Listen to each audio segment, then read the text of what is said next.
தென்னவனாய் உலகாண்ட செங்கண்ணார்க்கு அடியேன். சுந்தரமூர்த்தி நாயனார் 7ஆம் திருமுறையில் திருத்தொண்ட தொகை பதிகத்தில் கோட்செங்க சோழ நாயனார் திருப்பெயரை பதிவு செய்கிறாரு. காவேரி ஆற்றங்கரையில் வெண்ணாவல் மரத்துக்கு கீழே அம்பாள் வழிபாடு செய்த சிவலிங்கம் ஒன்று இருந்துச்சு. அதை வெள்ளை யானை தொடர்ந்து வழிபாடு செஞ்சுக்கிட்டு இருந்துச்சு. அதனால் அந்த இடத்துக்கு பேர் திரு ஆனைக்காவல். அங்கே சிலந்தியும் வழிபாடு செஞ்சுக்கிட்டு இருக்கு. யானை காவேரி ஆற்றங்கரையில் துதிக்கையால் தண்ணீர் மோந்துட்டு சாமிக்கு அபிஷேகம் பண்ணிட்டு பூவெல்லாம் பறித்து வச்சுட்டு வழிபாடு செஞ்சுட்டு போயிடுது. சிலந்தி பார்த்துக்கிட்டே இருக்குது.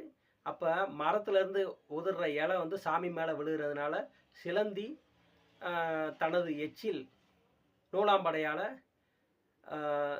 வலை பின்னி பந்தல் மாதிரி அமைக்குது. யானை மறுநாள் பார்க்குது, என்ன நூலாம்படையாக இருக்குன்னு சொல்லிட்டு சுத்தம் பண்ணிவிட்டு மறுபடியும் காவேரி ஆற்றுலேருந்து தண்ணி மோதிட்டு சாமிக்கு அபிஷேகம் பண்ணிவிட்டு பூவெல்லாம் வச்சுட்டு வழிபாடு செஞ்சுட்டு போயிடுது. சிலந்தி பார்த்துட்டு கோவப்பட்டுருச்சு. மறுநாள் யானை வழிபாட்டுக்கு வரவும் 2 பேருக்கும் சண்டையாகி சிலந்தி யானையோட தும்பிக்கைக்கு உள்ளே போய் கடிச்சு வைக்கிது. வலி தாங்க முடியாமல் யானை தும்பிக்கையை தரையில் ஓங்கி ஓங்கி அடிக்குது. அப்படி அடிக்கும்போது யானையும் இறந்துருது, சிலந்தியும் இறந்துருது. அப்போ சோழ மன்னன் ஒருத்தர் தில்லை நடராஜ பெருமான்கிட்ட குழந்தை வர வேண்டி நிற்கிறாரு.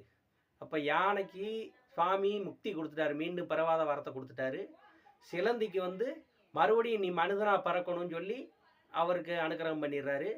இந்த தொடர்ந்து சிலந்தி வழிபாடு செஞ்சதுனால அந்த சிலந்திக்கு ராஜா வீட்டு வம்சமாக பறக்கணும்னு சொல்லி ராஜாவுக்கு குழந்தையாக கொடுத்துட்றாரு. அப்போ குழந்தை பெற்றுக்கிற நேரம் வரும்போது ஜோதிடர்கள்லாம் கொஞ்ச நேரம் கழித்து இந்த குழந்தைய பெற்றுக்கிட்டா நாட்டை ஆளும் யோகம் இந்த குழந்தைக்கு இருக்குன்னு சொல்லிடுறாங்க. அப்போ அந்த குழந்தை மாதமாக இருக்க அந்த குழந்தையோட தாயார் என்னை தலைகீழ கட்டி தொங்க விடுங்க, நேரம் தள்ளி போன பிறகு குழந்தைய பெற்றுக்கலாம்னு சொல்லிட்டு சொல்கிறாங்க. அதே மாதிரி செய்கிறாங்க. அப்போ தலைகீழ தொங்கினதுனால குழந்தைக்கு கண்ணு பாதித்து செவந்த கண்களோட குழந்தை பிறக்குது. தாயார் தலைகளை கட்டி தொங்க விட்டுருந்ததுனால தாயார் உடல் நலம் பாதிக்கப்பட்டு அவங்க இறக்கும் தருவாயில் குழந்தைய பார்த்துட்டு செங்கண்ணா அப்படின்னு சொல்லிட்டு இறந்துடுறாங்க. அந்த குழந்தை பிறந்து பெரியாளை நாட்டை ஆளும் ராஜாவாக வருது. அப்படி வந்த பிறகு அவர் முன்பிறவியில் சிவ வழிபாடு செஞ்சது ஞாபகம் வச்சு சிவன் கோயில் கட்டுறாரு.